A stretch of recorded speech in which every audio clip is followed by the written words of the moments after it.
Thank you, thank you, thank you. पिता परमेश्वर, धन्यवाद करते हुए आपके पास आते हैं और हृदय से आपका धन्यवाद करते हैं आपकी उत्तम आशीषों के लिए, जो प्रतिदिन हम सब विश्वास करने वालों को प्राप्त होती है। पिता परमेश्वर, धन्यवाद करते हैं आपके प्रेम के लिए, उस छुटकारे के काम के लिए प्रभु, जो आपने अपने पुत्र प्रभु यीशु मसीह के बलिदान के द्वारा सब लोगों के लिए कर दिया, ताकि जो कोई विश्वास करे उसके जीवन में उद्धार का कार्य शुरू हो और पवित्र आत्मा के द्वारा उद्धार का कार्य उसके जीवन में पूर्ण हो। जो कलीसिया में बना रहे, पवित्र आत्मा की अगुवाई में बना रहे, पवित्र वचनों के द्वारा उसके भीतरी मनुष्यत्व में पूरा कार्य हो, ताकि मनुष्यत्व नया हो और उसका जीवन प्रभु की महिमा में प्रकट हो पवित्र आत्मा के फलों के द्वारा। ऐसे व्यक्तियों के, ऐसे विश्वासियों के, ऐसे मसीही लोगों के जीवन से परमेश्वर की महिमा प्रकट हो, ये आपकी योजना है। और प्रभु, आप इसी योजना के अंतर्गत आज भी कार्य कर रहे हैं और धन्यवाद करते हैं पिता परमेश्वर के जितने लोग अपने आप को कलीसिया में समर्पित करते हैं, उन सब के जीवन में पवित्र आत्मा अद्भुत कार्य करता है और उन्हें परमेश्वर की महिमा का बर्तन बनाकर परमेश्वर के महिमा में प्रकट करता है। हम आपका धन्यवाद करते हैं। आज के वचन के लिए आपसे विनती करते हैं, पवित्र आत्मा जब हमको कुछ बताए, हम ध्यान धर के इस बात को सुने और ग्रहण करें और प्रभु, हमारा जीवन आपकी इच्छा और योजना के अनुसार आगे बढ़े, ताकि आपकी महिमा करें। यीशु मसीह के नाम से आमीन। Praise the Lord. हम परमेश्वर का धन्यवाद करते हैं क्योंकि वो महिमा के योग्य परमेश्वर है। जैसा कि कल हमने सैंक्टिफिकेशन के विषय में बताया था, जो जस्टिफिकेशन के बाद का पार्ट है। Sanctification is a lifelong process. ये जीवन पर्यंत चलने वाला एक प्रक्रिया है और इसमें सबसे पहला काम पवित्र आत्मा जो करता है उन विश्वासियों के जीवन में जिन्हें प्रभु क्षमा करके कलीसिया में जोड़ देता है, ताकि जिन्हें उसने धर्मी घोषित किया है, पवित्र आत्मा उन्हें धर्मी बनाए। जब तक हमारा भीतरी मनुष्यत्व पवित्र आत्मा के द्वारा धर्मी नहीं बनाया जाता है, हम पाप के दोष से तो मुक्त हो जाते हैं जस्टिफिकेशन में, लेकिन पाप की सामर्थ से कभी भी नहीं छूट पाते। वो स्वभाव, पापी स्वभाव हमारे अंदर बना रहता है। जब तक वो स्वभाव हमारे अंदर से मर के और मसीह का स्वभाव हमारे अंदर ना बनाए पवित्र आत्मा, तब तक हम मसीही नहीं हो सकते। हम विश्वास से केवल एक हमें अवसर मिलता है मसीही जीवन में आने का, और पवित्र आत्मा के कार्य के द्वारा हमें परमेश्वर मसीही बनाता है, भीतरी मनुष्यत्व को परिवर्तित करके। और इस कार्य में, इस प्रोसेस में सबसे पहला काम जो पवित्र आत्मा करता है, वो हमारे पुराने हृदय को, पत्थर के हृदय को निकालकर मांस का हृदय देता है, यानी change of heart. Change of heart ये एक ऐसा टर्म है, ये हृदय, पूरा नया हृदय देने का ये कार्य पवित्र आत्मा ही कर सकता है और पवित्र आत्मा ही करता है। ना ये पास्टर कर सकता है, ना ये वो व्यक्ति स्वयं कर सकता है, कोई नहीं कर सकता ये कार्य। और इसी कार्य से पवित्रीकरण की या सैंक्टिफिकेशन के कार्य की शुरुआत होती है। This is the starting of the process of sanctification. Sanctification प्रक्रिया की शुरुआत चेंज ऑफ हार्ट से होती है। Change of heart means change of one's opinion और way one feels about something. किसी चीज के बारे में अपनी राय या हम क्या महसूस करते हैं, इसका सोचने के तरीके का बदल जाना हृदय परिवर्तन है। देखिए, इंसान के अंदर अकॉर्डिंग टू द बाइबल परमेश्वर ने मनुष्य को आत्मा, प्राण और देह 3 भागों में बनाया, जिसमें से आत्मा आदम के पतन के कारण मृतक अवस्था में है। अब बचा प्राण और देह। इंसान के प्राण में विचार आते हैं। वो प्राण जो है वो हृदय का पार्ट है, और अगर हृदय में विचार पैदा होगा तो उसका सिरा क्या होगा? 2 सिरे हैं मनुष्य के पास, एक शरीर और एक आत्मा। आत्मा मृतक अवस्था में है, उसके हृदय में जो भी विचार उत्पन्न होगा तो शारीरिक ही होगा कि नहीं? यस या नो? शारीरिक विचार पैदा होगा। ये शारीरिक विचार जब आपके दिल में पैदा होता है, ये इसलिए होता है क्योंकि आपके पास आत्मा मृतक अवस्था में है, यानी आपका हृदय आत्मिक बातों के विषय में कार्य नहीं करता है, निष्क्रिय रहेगा। आप आत्मिक बातों को सुनेंगे, आपके मन में वो बातें अच्छी भी लगेंगी, मन करेगा कि हम ऐसा नहीं करेंगे, अब हम जो वचन सुन रहे हैं हम ऐसा करेंगे, लेकिन आप करके दिखा दीजिए। आप यहां से बाहर निकलेंगे, आप फिर वही जो प्रकृति आपकी, जो नेचर है आपका, वो नेचर मीटिंग के बाद वही नेचर आपका देखने को मिलेगा। जिस समय आप वचन सुन रहे होते हैं, वह बस केवल उस समय आपके हृदय में आत्मिक बातों का बहुत प्रभाव आता है कि नहीं आता है, लेकिन उसके तुरंत बाद खत्म हो जाता है। ये क्यों होता है? यही तो दोष है, यही तो हमारे प्राणों में दोष है। वो दोष ये है कि हम चाह कर भी आत्मिक सिरे से सोच नहीं सकते, यानी हमारे हृदय में आत्मिक विचार उत्पन्न हो ही नहीं सकते। आत्मिक बातें हमको कभी देखने को मिल ही नहीं सकती, और जबकि होगा सब कुछ आंखों के सामने, लेकिन उसका आत्मिक पॉइंट ऑफ व्यू यानी स्पिरिचुअल पॉइंट ऑफ व्यू आप कभी नहीं पकड़ पाएंगे। हर बात में, हर मुद्दे में आप फिजिकल पॉइंट ऑफ व्यू पकड़ेंगे। ये आपकी टेंडेंसी या प्रवृत्ति है, या आपका स्वभाव है। अब ये चेंज ऑफ हार्ट, ये कार्य कौन करता है? ये कार्य हमारे जीवन में कब शुरू होगा, और इस कार्य को पवित्र आत्मा कैसे करेगा, कहाँ करेगा? और ये कार्य एक प्रक्रिया है, लंबी प्रक्रिया। उस प्रक्रिया में आप कितना समय डेडिकेट करेंगे, ये बहुत मायने रखता है। समय और स्थान मायने रखता है for the work of sanctification. ये पवित्रीकरण का कार्य आपके घर बैठे नहीं हो सकता। पवित्र आत्मा आपके घर में आकर काम नहीं करेगा। प्रभु ने क्यों कहा था मैं अपनी कलीसिया बनाऊंगा? पहली बात। उसके बाद जिस प्रभु ने ये कहा, जिस यीशु मसीह ने कहा कि मैं अपनी कलीसिया बनाऊंगा, पेंतेकोस्त के दिन से उसी का आत्मा इस कार्य को करना शुरू किया चेलों के द्वारा, और चेलों के जीवन में वो मसीह का आत्मा आया और उसने कलीसिया की शुरुआत करी। इसलिए पेंतेकोस्त जो है वो बर्थ ऑफ अ चर्च, यानी कलीसिया का जन्म हुआ।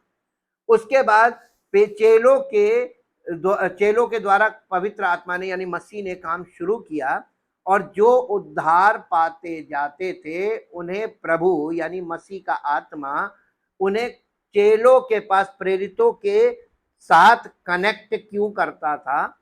ये बहुत मुख्य प्रश्न हो गया। इसलिए कि जो चेलों का समूह था यही कलीसिया था। ये कलीसिया कहते हैं चेलों के समूह को, और इन प्रेरितों का जो समूह था इसे उसने कलीसिया बोला, और उनको जो उद्धार पाते जाते थे इनके साथ जोड़ देता था, इनमें मिला देता था, इसलिए कि पवित्र आत्मा इनके उन सब नए विश्वासियों के जीवन में इस कार्य की शुरुआत करे जिसकी आज हम चर्चा शुरू कर रहे हैं, चेंज ऑफ हार्ट। मित्र की संगति से मित्र का चेहरा चमकदार होता है। अब आपका मित्र कौन है और आप कौन से मित्र की संगति में रहते हैं, उसी के लक्षण आपके चरित्र में से प्रकट होंगे। कहने का तात्पर्य ये है, आप जिस किसी की संगति में रहेंगे, उसके जैसी बोली, उसके जैसे बोलना, उसके जैसे सोचना, उसका नजरिया कैसा है, उसी नजरिए से देखना, सारी चीजें आपके अंदर उसी की होंगी। और अगर आपके जीवन से जिसका भी अक्स या छवि प्रकट होती है, सोचने से लेके आपके व्यवहार तक में, आप उसी की संगति में रहते हैं। क्योंकि बाइबल में लिखा है, नए नियम में लिखा है, जो प्रभु की संगति में रहता है उसके साथ एक आत्मा हो जाता है। एक देह नहीं, एक आत्मा हो जाता है। आपकी आत्मा पवित्र आत्मा के साथ एक हो जाए, ताकि प्रभु आपके अंदर आपकी आत्मा को नहीं बल्कि आपके अंदर पवित्र आत्मा को देखे कि ये व्यक्ति पवित्र आत्मा के अनुसार चलता है, पवित्र आत्मा के अनुसार सोचता है, पवित्र आत्मा के अनुसार बोलता है, पवित्र आत्मा के अनुसार सब कुछ करता है, ताकि प्रभु का नाम महिमा पाए। इससे हमारी महिमा नहीं होती, महिमा उसी की होती, क्योंकि करने वाला वही है। और ये कार्य करने के लिए हम सब के जीवन में उसने हमें कलीसिया में बुलाया है। तो इसका मतलब कलीसिया वो स्थान है जहां पवित्र आत्मा पवित्रीकरण के कार्य को शुरू भी करता है और उसे पूर्ण भी करता है। और कलीसिया के बाहर यानी संसार में ऐसे विश्वासी के जीवन से पवित्र आत्मा के फलों को प्रकट करके प्रभु की महिमा को प्रकट करता है। गुप्त में कार्य होगा, लेकिन जब आपको वो प्रकट करेगा महिमा में, तो संसार में लोगों के बीच में करेगा। और लोग क्या करते हैं, लोग प्रभु के कार्य को पूर्ण नहीं होने देते हैं। वो अपनी बुद्धि, अपनी युक्ति और अपनी चीजें, क्योंकि विचारधारा किस सिरे से वो सोचते हैं, शारीरिक बुद्धि जो होती है वो क्रिया में बहुत विश्वास करती है।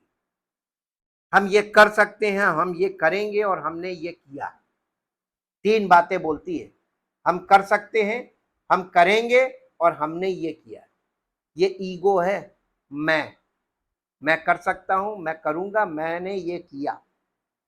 प्रभु कहता है कि मैं सिरा बदल दूंगा जब आप फिजिकल से स्पिरिचुअल पार्ट से सोचने लगेंगे, आत्मा के अनुसार सोचेंगे, आत्मा के अनुसार चलेंगे, आत्मा के अनुसार बोलेंगे, आत्मा के अनुसार जिएंगे, तो आपके जीवन से पवित्र आत्मा के फल प्रकट होने लगेंगे।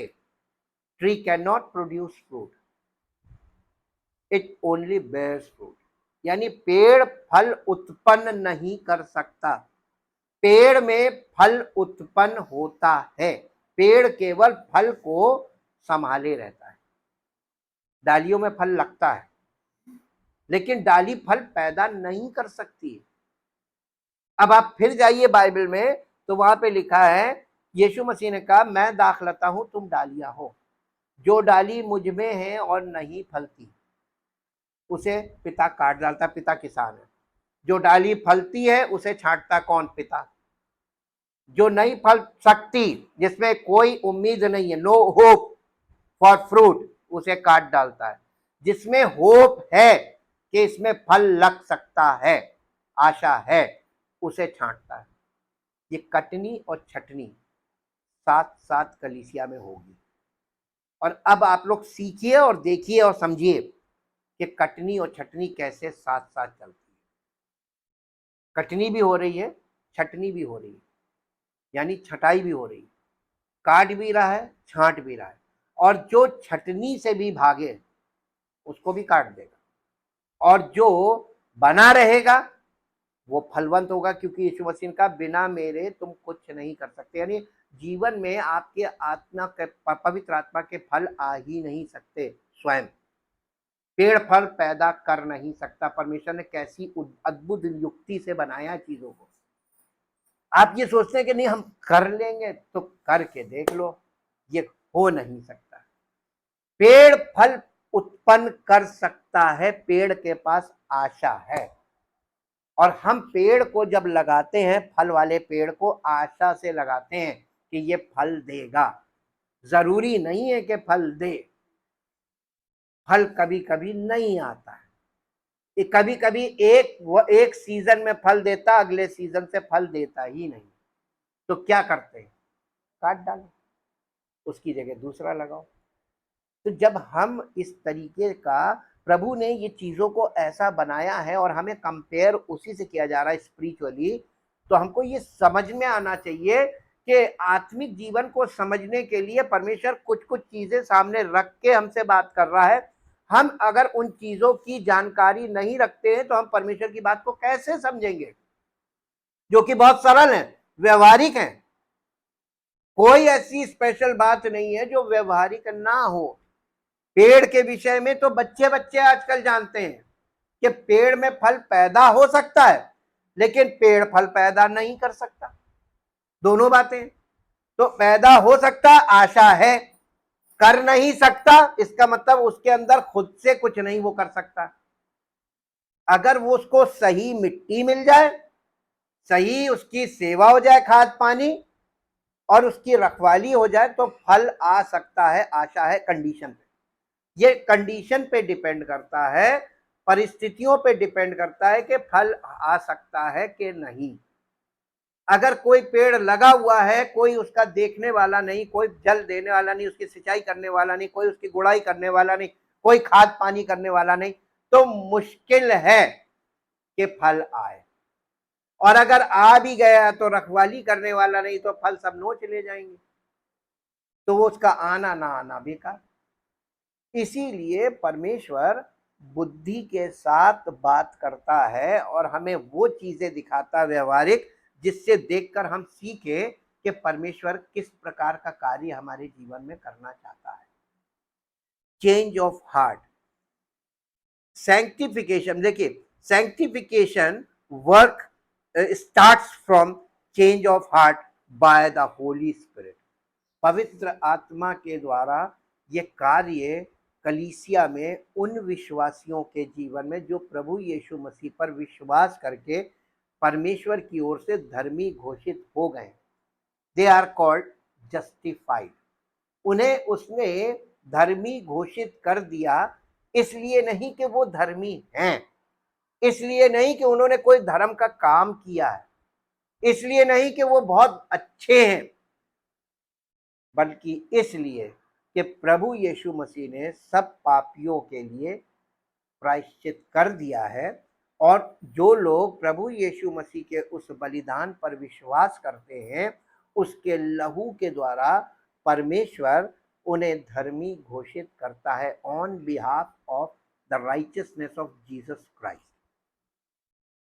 हम धर्मी घोषित किए जाते हैं, और इसके बाद जब धर्मी घोषित किए जाते हैं और ये समाचार जब कलीसिया में लोगों को मिलता है, तो लोगों के अंदर एक मानसिकता आ जाती है, अब तो हम धर्मी हैं। नहीं, आप पापी थे, पापी हैं, और अभी पापी ही रहेंगे। अब यहाँ पे एक प्रश्न उठता है, तो पवित्र आत्मा कैसे पापी के अंदर आ सकता है? पहले फेज में जब आपको धर्मी घोषित किया गया, तो क्या आपको पवित्र आत्मा मिला? यहीं पे कंफ्यूजन है सारा। नहीं, पवित्र आत्मा नहीं मिला, आपको पवित्र आत्मा का गिफ्ट मिला। गिफ्ट का मतलब क्या है? गिफ्ट समझिएगा, अब मैं आपको थोड़ा और खोल रहा हूं, बारीकी को खोल रहा हूं। बारीकी अगर खुल गई, आपके दिमाग की गांठ खुल जाएगी, जो झूठे विश्वास की गांठ बनी है ना, ये खुल जाएगी। मेरे साथ एक पद निकालिए ताकि आपको ये दिखाए पवित्र आत्मा का वरदान है क्या। इफिसियों की पत्री उसका 4 अध्याय, इफिसियों की पत्री उसका 4 अध्याय,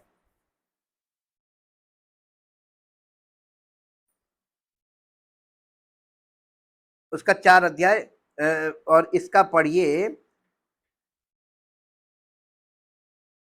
4 अध्याय का पहले पद से पढ़िए। इसलिए मैं जो प्रभु में बंदी हूं, ये पौलुस लिख रहा है, मैं जो प्रभु में बंदी हूं तुमसे विनती करता हूं कि तुम नहीं, विनती करता हूं कि जिस बुलाहट से तुम बुलाए गए हो उसके योग्य चाल चलो। कहां? कलीसिया में जिस बुलाहट से, यानी जिस काम के लिए प्रभु ने तुमको बुलाया है उसके अनुसार चलो जी। अर्थात सारी दीनता और नम्रता सहित और धीरज धरकर प्रेम से एक दूसरे को, अब ये बताइए, सह लो। ऐसा क्या काम है कि कलीसिया में वो बुला रहा हो, कह रहा है एक दूसरे को सह लो, और आज हम देखते हैं कि कलीसिया में कोई एक दूसरे को सहना ही नहीं चाहता। ये कौन सी कलीसिया है? आपको मालूम है, जब प्रभु यीशु मसीह ने कहा मैं अपनी कलीसिया बनाऊंगा, उस कलीसिया में आपको ये करना पड़ेगा। अगर आप किसी को कलीसिया में सह नहीं सकते, एक दूसरे पर दांत पीसते हैं, एक दूसरे को मसल देना चाहते हैं, एक दूसरे को बर्बाद कर देना चाहते हैं, क्रोध से भरे हुए, एक दूसरे के प्रति जलन से भरे हुए, ईर्ष्या से भरे हुए, डाह से भरे हुए, आप कैसे? अभी आपको प्रभु ने आपको क्षमा किया और एक मौका दिया कि जाओ कलीसिया में, मैं तुमको नई सृष्टि बनाकर अपनी महिमा करूंगा, और कलीसिया में आने के बाद आपको लगा कि आप तो धर्मी हैं और कलीसिया में सारे पापी हैं। तो यीशु मसीह ने पापियों के लिए प्राण दिया। हमने केवल उसके इस बलिदान पर विश्वास करके प्रभु से एक हमको जो अवसर मिला कि उसने हमें धर्मी घोषित किया जबकि हम धर्मी नहीं हैं, और कलीसिया में भेज दिया। तो काहे के लिए भेजा? कि पवित्र आत्मा हमारे उस पुराने स्वभाव को, पुराने विचारधारा को, पुरानी मान्यताओं धारणाओं को हमारे हृदय में से जो भरी हुई हैं उस हृदय को ही निकाल दे और हमें प्रभु की ओर से एक नया हृदय मिल जाए। पत्थर वाला निकाल दे और मांस का, यानी हार्ड हार्ट निकाल दे, सॉफ्ट हार्ट दे दे। परमेश्वर हमें कड़क हृदय से मुलायम हृदय में परिवर्तित करने का काम पहले करेगा। इससे ही काम शुरू होगा, और अभी लोगों का यही नहीं बदल रहा, अभी यही नहीं बदल रहा, क्योंकि जो बातें यहां पर लिखी, बहुत ध्यान से सुनिएगा, ये लक्षण आपके अंदर दिखेंगे तभी पवित्र आत्मा आगे बढ़ेगा, वरना यहीं पे रुका रहेगा। ये लक्षण दिखने दे। लिखा है कि सारी दीनता और नम्रता सहित और धीरज धरकर प्रेम से एक दूसरे को सह लो। एक दूसरे की सह लो नहीं, एक दूसरे को सह लो, यानी एक दूसरे को बर्दाश्त करो जी। और मेल के बंधन में आत्मा की एकता, आत्मा में एक रहो, यानी पवित्र आत्मा सेवक के द्वारा जिस विषय पे बात कर रहा है सब लोग उसी विषय पे ही बात करें। आप अपने विषय को लेकर ना खड़े हो कलीसिया में। एक सुसमाचार अलग, तो जो नए लोग होते हैं वो कंफ्यूज हो जाते हैं कि वो भैया ने तो ये बताया और इन्होंने ये बता दिया। अब इसके बाद देखिए, यत्न करो, और फिर चौथा पद, एक ही देह है और एक ही आत्मा है, जैसे तुम्हें जो बुलाए गए थे अपने बुलाए जाने से एक ही आशा है। आपको आशा में बुलाया गया है, कंफर्म नहीं अभी कुछ। कलीसिया में आ गए इसका मतलब ये उद्धार हो गया, ये कंफर्म नहीं है। ये सच्चाई बता रहे हैं आपको। कलीसिया में आने का मतलब उद्धार हो गया ये नहीं है, ये गलत सुसमाचार है, ये गलत मैसेज है, ये गलत सूचना है। कलीसिया में आने का मतलब अब आपके जीवन में या तो इस पार या उस पार। कलीसिया में आने का मतलब आर पार है, या तो ये हमारा जीवन आत्मिक तरफ पूरा हो जाएगा या शारीरिक तरफ पूरा हो जाएगा। इसीलिए उसने लिखा है जो जो जिनमें आशा नहीं है कि फल आएगा, उन्हें पिता काट देता है। जो डाली मुझ में है और नहीं फलती, यानी फल नहीं सकती, उसे काट डालेगा। और जो फलती है, जिसमें उम्मीद है कि फल आ सकता है, थोड़ा सा काम किया जाए, उन्हें छांटता है। अब आप इस चीज को मनन करते रहिएगा रात तक, कल तक, ताकि आपको जब कल आगे बताया जाए तो आपकी समझ में आ जाएगा, अच्छा ये है। सुसमाचार को आपको समझना है कि इसका मतलब क्या है। एक ही प्रभु है, एक ही विश्वास है, एक ही बपतिस्मा, और सबका एक ही परमेश्वर और पिता है, जो सबके ऊपर और सबके मध्य में और सब में है। पर हम में से हर एक को मसीह के दान के परिमाण के अनुसार अनुग्रह मिला, यानी हम में से हर एक को एक नाप में, यानी सबको अलग अलग नाप में परमेश्वर का अनुग्रह मिला। किसी को थोड़ा ज्यादा, किसी को थोड़ा कम, किसी को थोड़ा ज्यादा, किसी को कम, किसी को थोड़ा और कम, किसी को थोड़ा ज्यादा, ऐसे अलग अलग मेजर में हमको, हम में से हर एक को अनुग्रह सबको मिला है, लेकिन सबके अनुग्रह का नाप अलग अलग है। कहने का मतलब ये। आगे, इसलिए वो कहता है, कौन? प्रभु, प्रभु यीशु मसीह। इसलिए वो कहता है, वो ऊंचे पर चढ़ा और बंदियों को बांध ले गया और मनुष्यों को क्या दिया? गिफ्ट दे दिए। दान मतलब गिफ्ट, गिफ्ट दिए। उसके चढ़ने से और क्या पाया जाता है? केवल यह कि वो पृथ्वी की निचली जगहों में भी उतरा भी था। निचली जगहों में उतर, ये ग्रेव को दिखा रहा है, क्रूसिफिक्शन टू ग्रेव बात कर रहा है जी। और जो उतर गया, ये वही है जो सारे आकाश से ऊपर चढ़ भी गया, यानी स्वर्गारोहण भी दिखा दिया, ऊपर चढ़ भी गया, और सब, ताकि सब कुछ को परिपूर्ण करे, यानी सब चीजें पूरा करे जी। उसने, किसने?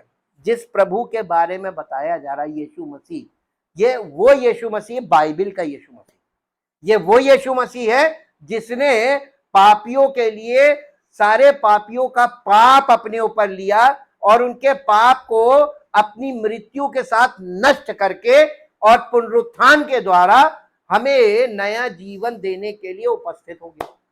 ये वही प्रभु है जिसने कहा मैं अपनी कलीसिया बनाऊंगा, ये वही प्रभु है। और यहां पर वो कलीसिया के विषय में पौलुस के द्वारा कलीसिया को बता रहा है। उसने क्या किया? उसने कुछ को, किसने? यीशु, प्रभु यीशु मसीह ने कुछ को प्रेरित नियुक्त करके और कुछ को भविष्यवक्ता नियुक्त करके और कुछ को सुसमाचार सुनाने वाले नियुक्त करके और कुछ को रखवाले नियुक्त करके और उपदेशक, रखवाले और उपदेशक नियुक्त करके दे दिया, जिससे पवित्र लोग सिद्ध हो जाएं और सेवा का काम। इसका मतलब कलीसिया में जो वरदान है वो सेवक है। पवित्र आत्मा का वरदान कौन हुआ? यीशु मसीह के द्वारा कलीसिया में नियुक्त, यीशु मसीह की कलीसिया में नियुक्त सेवक जो है वो यीशु मसीह की ओर से कलीसिया को वरदान है, गिफ्ट। और ये गिफ्ट के अकॉर्डिंग जीवन व्यतीत करने वाले लोग सच्चे मसीही कहलाएंगे। ये प्रोसेस है, गुरु चेला पद्धति का उसने आरंभ किया। जैसे उसने काम को शुरू किया था, इसी काम को उसने आगे बढ़ा दिया, ताकि, मालूम क्यों?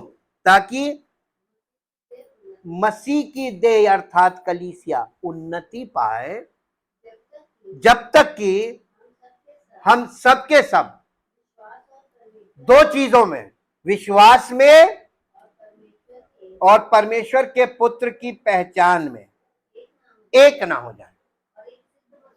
और हम सब मिलकर, कलीसिया के सब विश्वासी मिलकर एक सिद्ध मनुष्य, वो कौन है? प्रभु यीशु मसीह, एक सिद्ध मनुष्य ना बन जाए और मसीह के पूरे डील डॉल तक ना बढ़ जाएं, ताकि हम आगे को बालक ना रहें जो मनुष्यों की ठग विद्या और चतुराई से,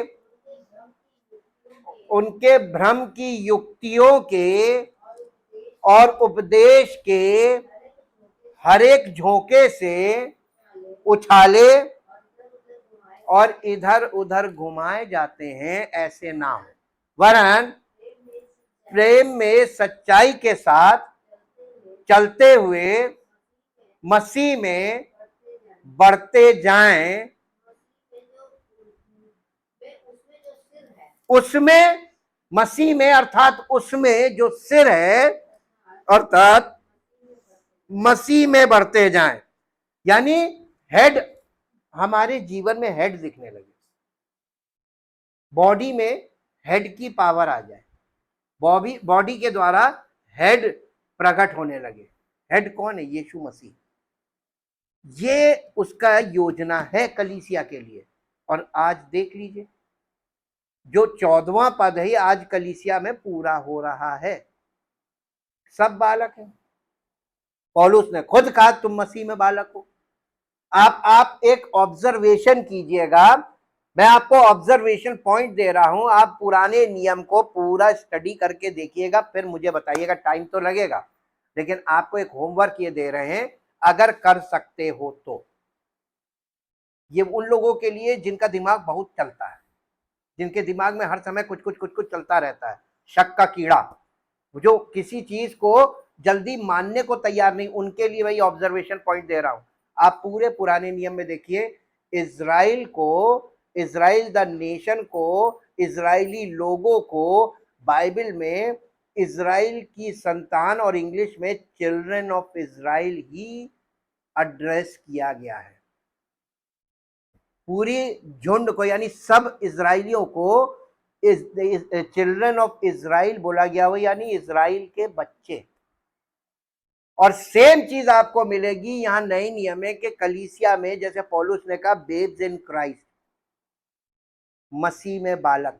आपको यहां भी वही स्टेज दिखाई देगी नए नियम में, कि आज तक 2023 वर्ष के बाद भी कलीसिया में सब बालक ही मिल रहे हैं, एक भी मैच्योर नहीं हुआ।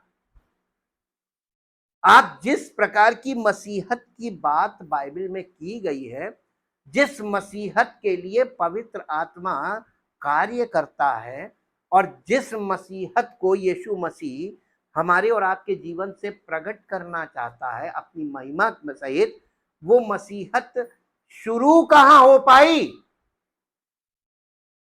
और आप उसमें पढ़ेंगे और देखेंगे तो आपको कुछ समझ में नहीं आएगा। बहुत बड़ा ग्रेट कंफ्यूजन, कि जो लिखा है वो दिखता नहीं और जो दिख रहा है वो है नहीं। कंपेयर करके देख लीजिएगा। जैसे वो चिल्ड्रन ऑफ इजराइल रहे, यानी इजराइल के संतान। आपको बताएं, आप जब बाइबल में आते हैं, बहुत मेजर पॉइंट्स हैं बाइबल में और बहुत लॉफुल पॉइंट हैं। चिल्ड्रन में और सन में अंतर है, संतान में और पुत्र में अंतर है। एक बाप की कई संतानें होती हैं, लेकिन पुत्र का मतलब मालूम है? जिसको बाप अपने बाद बागडोर उसके हाथ में देता है, जिसके हाथ में शासन दे दिया जाता है। एक राजा के 4 बेटे होंगे, लेकिन गद्दी पर जिसको राजा चाहेगा कि ये बेटा लायक है, यही मेरी गद्दी पे बैठेगा, वही बैठेगा। आप चारों बच्चों को राजा नहीं बना सकते अपने, बनेगा तो एक ही। तो जो राजा बना उसी को पुत्र कहा जाता है। बाइबल की जीनियोलॉजी में यही चीज आपको समझ में आएगी कि इतने ढेर ढेर बच्चे थे, लेकिन उनमें से पुत्र, केवल चुने हुए लोगों को पुत्र कहा गया है। जीनियोलॉजी में जब आप यीशु मसीह के आएंगे तो आप उनके असली जीनियोलॉजी देखेंगे तो वहां पर ढेर सारे बच्चे हैं, लेकिन प्रभु ने किसको चुना यीशु मसीह की वंशावली के लिए, जिसके वंश से यीशु मसीह आएगा, वो चुने हुए बच्चे का नाम वो पुत्र कहलाता है। यानी संतानें बहुत है, पुत्र चुना हुआ। तो परमेश्वर, वो इसीलिए नए नियम में कहा गया है बुलाए हुए तो बहुत है परंतु चुने हुए, बुलाए हुए बहुत है परंतु चुने हुए थोड़े। यानी there are so many, they are called but there are few chosen one. आपको कलीसिया में इसीलिए बुलाया है उसने कि बुला तो ज्यादा लोगों को लिया है, क्योंकि उसको ये मालूम है कि यीशु मसीह खुद कह रहा मेरा पिता किसान है, दाखलता मैं हूं, मेरा पिता किसान है। तो आप दाखलता की जगह, यीशु मसीह की जगह कलीसिया को रखिए। दाखलता क्या है? कलीसिया। पिता किसान और यीशु मसीह क्या है? यीशु मसीह की देह कलीसिया, ये दाखलता है। और इसमें दो प्रकार के लोग, दो डालियां, एक फलेगी एक नहीं फलेगी। अब ये बताइए, पास्टर अपनी मर्जी से उसको मार मार के फल ला सकता है? फल आ ही नहीं सकता, चाहे कुछ कर लो। पेड़ में जब तक हृदय क्या है मालूम है? हृदय भूमि है आत्मिक तौर पे। अब उसकी भूमि ही नहीं सही है तो फल कहां से आ जाएगा? इसीलिए एक्सचेंज ऑफ हार्ट रखा गया, वो बदल दो। अगर वो बदलवाने को राजी होगा तभी तो बदलेगा। जब आप पवित्र आत्मा के संपर्क में रहेंगे तभी तो वो आपको नई सृष्टि बनाएगा। आप आके भाग जाएंगे, आप पवित्र आत्मा यानी आप सेवक के से संपर्क खत्म कर देते हैं, तो आप कलीसिया से भी कट ऑफ समझिए। क्योंकि आपको पवित्र आत्मा के द्वारा कार्य कैसे होगा? हवा में तो बात करेगा नहीं, एक व्यक्ति के द्वारा ही तो बात करेगा। उस व्यक्ति से आपको चिढ़ हो गई, अब आप बताइए, कम्युनिकेशन तो आपका बंद हो गया। पवित्र आत्मा आपसे बात कैसे करेगा? और डांट भी पड़ेगी। पवित्र आत्मा बात करेगा तो पुचकारेगा नहीं, साफ बात बता रहे हैं।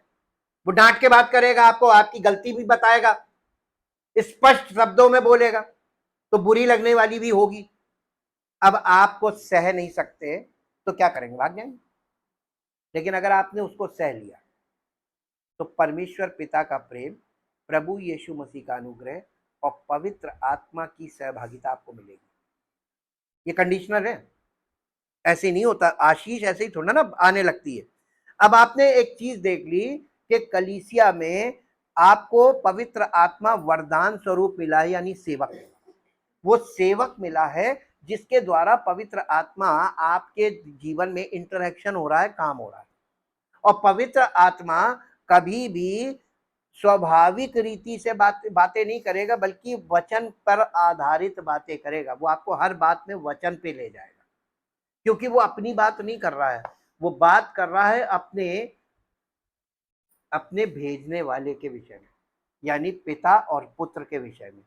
इसलिए यीशु मसीह ने कहा था, जब वो अर्थात सत्य का आत्मा आएगा तो तुम्हें सब सत्य का मार्ग बताएगा भी, चलने में तुम्हारी अगुवाई भी करेगा, और वो अपनी ओर से कुछ ना कहेगा, वरन मेरे वचन में जो उसको मिलेगा वो सुनकर बोलेगा, यानी वचन को सुनकर बोलेगा। तो सेवक पवित्र आत्मा की सुनकर बोलता है और वचनों को आधार बना के रखता है, क्योंकि वचन सत्य है, बाइबल सत्य है। अब हम लोग इस विषय में जब थोड़ा सा और आगे बढ़ते हैं, इन sanctification both God and Christian यानी मसीही हैव स्पेसिफिक रिस्पॉन्सिबिलिटीज, यानी दोनों की एक विशिष्ट जिम्मेदारी है इसमें। बिना दोनों के तरफ से काम, यानी ताली दोनों हाथ से बजती है कि नहीं बजती? आप चाहे कि पवित्र आत्मा हमारे जीवन में कार्य करे, पवित्र आत्मा तो कार्य करना चाहता है, लेकिन आप उपस्थित ना हो तो पवित्र आत्मा कार्य कर पाएगा? तो आपको पवित्र आत्मा के संपर्क में क्लोज वॉक में रहना पड़ेगा। इसीलिए Paul commands believers to work out your salvation with fear and trembling, for it is God who works in you both to will and to work for God's good pleasure। फिलिपियों की पत्री 2 अध्याय और उसका 2 अध्याय का 12 और 13 पद पढ़ दी।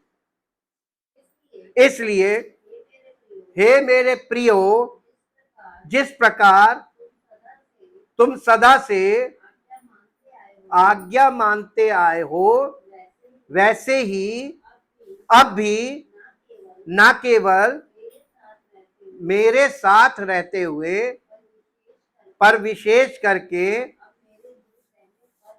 अब मेरे दूर रहने पर भी डरते और कांपते हुए अपने अपने उद्धार का कार्य। अब इसका मतलब यह कि हमें उद्धार का काम अपना करना है?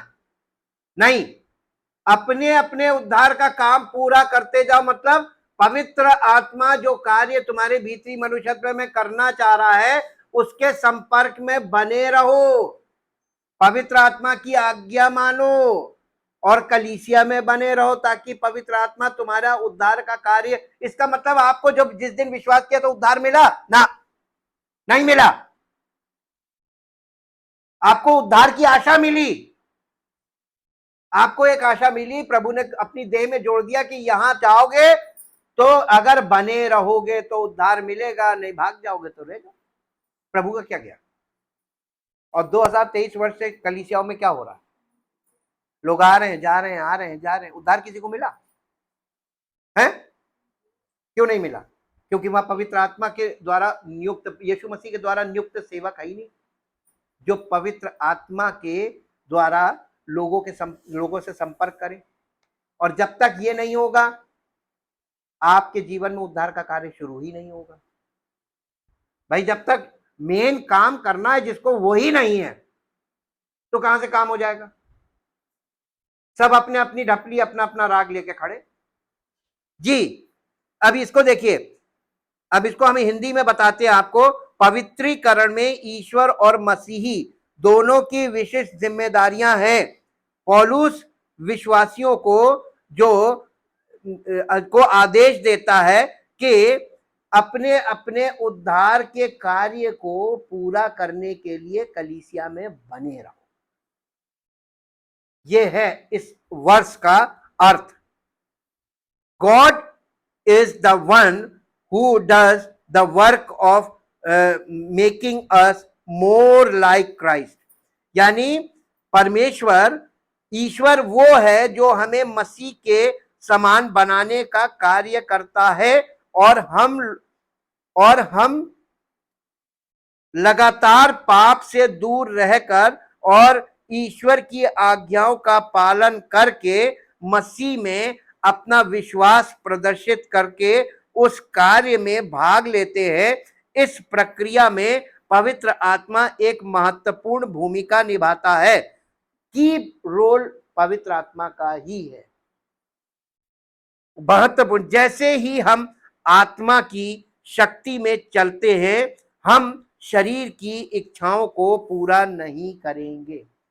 जैसे ही आपके जीवन में पवित्र आत्मा के अनुसार आप चलना शुरू करेंगे, शरीर की अभिलाषाओं पे आप बिल्कुल चलना बंद कर देंगे, नो कह देंगे, और ये लक्षण आपके जीवन में प्रकट हो जाएगा। एक पद निकाल के पढ़ लीजिए जो आपको मिलेगा, गलातियों की पत्री उसका 5 अध्याय, गलातियों की पत्री उसका 5 अध्याय और उसका 16 और 17 पद। पर मैं कहता हूं आत्मा के अनुसार चलो तो तुम शरीर की लालसा किसी रीति से पूरी नहीं करोगे, कर ही नहीं सकते, इच्छा ही नहीं होगी तुम्हारी, क्योंकि शरीर आत्मा के विरोध में और आत्मा शरीर के विरोध में, यानी डिजायर, आपके अंदर अभी जो डिजायर पैदा हो रही है, इसका मतलब अभी शारीरिक रीति से आपका सिरा जो है विचार, वो शारीरिक विचार है। धोखा मत खाइएगा, आपका विचार अभी शारीरिक विचार है, आपके अंदर शारीरिक अभिलाषाएं पैदा हो रही हैं, आपके अंदर यानी शरीर के काम हो रहे हैं, ईर्ष्या, क्रोध, रोष, ये सब जो लिस्ट लिखी हुई है, ये सब चीजें अगर आपके अंदर प्रकट हो रही हैं, तो इसका मतलब आप शारीरिक है कि नहीं है? इसका मतलब शुरुआत अभी आपने की नहीं। प्रभु ने आपको जब बता दिया कि उसने हमारे पापों को अपने ऊपर लेकर अपनी देह में मृत्यु के द्वारा पाप मिटा दिए और यीशु मसीह के पर विश्वास आपने क्या किया? फिर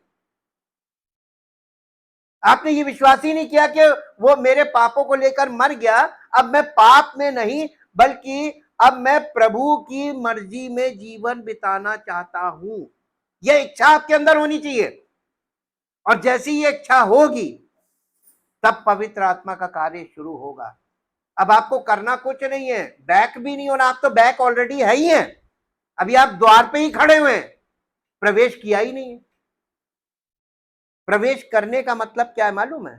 एक्चुअली अगर आप ग्रीक में जाकर ये अध्ययन करके देखें कि कन्वर्जन का मतलब क्या होता है। कन्वर्जन का मतलब धर्म परिवर्तन नहीं, बाइबल के अनुसार कन्वर्जन का मतलब है शरीर का सिरा, शारीरिक मन का काम करना बंद हो जाए और आत्मिक सिरे से आदमी चलने लगे, यानी शारीरिक से आत्मिक कन्वर्ट हो जाए। हमारा जीवन शारीरिक जीवन से हम स्पिरिचुअल लाइफ में आत्मा के अनुसार चलने वाले कन्वर्ट हो जाएं, तो यही कन्वर्जन है। कन्वर्जन का अर्थ यही है, हमारा सिरा बदल जाए। और सिरा इसलिए नहीं बदल रहा है, शरीर अभी भी जिंदा है, और जब तक आप शरीर में जिंदा हैं प्रभु आपको नहीं मिलेगा। बैड न्यूज कह लीजिए आप, लेकिन आपके पास आशा है, ये गुड न्यूज है। बैड न्यूज ये है कि प्रभु अभी तक आपको इसलिए नहीं मिला क्योंकि आप शरीर में जीवन जी रहे हैं। गुड न्यूज ये है कि अरे आप शरीर में जीवन क्यों जी रहे हैं? प्रभु की देह का हिस्सा आप कैसे बनेंगे जब तक आप कन्वर्ट नहीं होंगे, आत्मिक रीति में पूरी तरीके से परिवर्तित नहीं करेगा पवित्र आत्मा, तब तक आप भीतर प्रवेश नहीं कर पाएंगे। और जब तक भीतर प्रवेश नहीं करेंगे तो आपको संगी वारिस बनने का अवसर नहीं मिलेगा। केवल सुन के खुश हो लीजिए। Thank you, thank you, thank you. परम पिता परमेश्वर, हम आपका हृदय से धन्यवाद करते हैं पवित्र आत्मा के द्वारा जो सत्य आज आपने हमारे जीवन में रखा है। हम सब लोग इस सत्य पर मन लगाएं और विचार करें और अपने आप को परमेश्वर के हाथों में समर्पित करके पवित्र आत्मा का कार्य अपने जीवन में होने के लिए अवेलेबल करें। हम अपने आप को उपस्थित करें ताकि पवित्र आत्मा का कार्य हमारे जीवन में अंश अंश करके शुरू हो और हमारे जीवन काल में समय पर पूरा हो, ताकि प्रभु हम सब आपकी महिमा के लिए जब बुलाए गए हैं तो हम आपकी महिमा में प्रकट होने के योग्य बन सकें। सारी महिमा आपको मिले। इस प्रार्थना को आपके इकलौते पुत्र प्रभु यीशु मसीह के नाम से मांगते हैं, आमीन। Praise the Lord. परमेश्वर आपको आशीष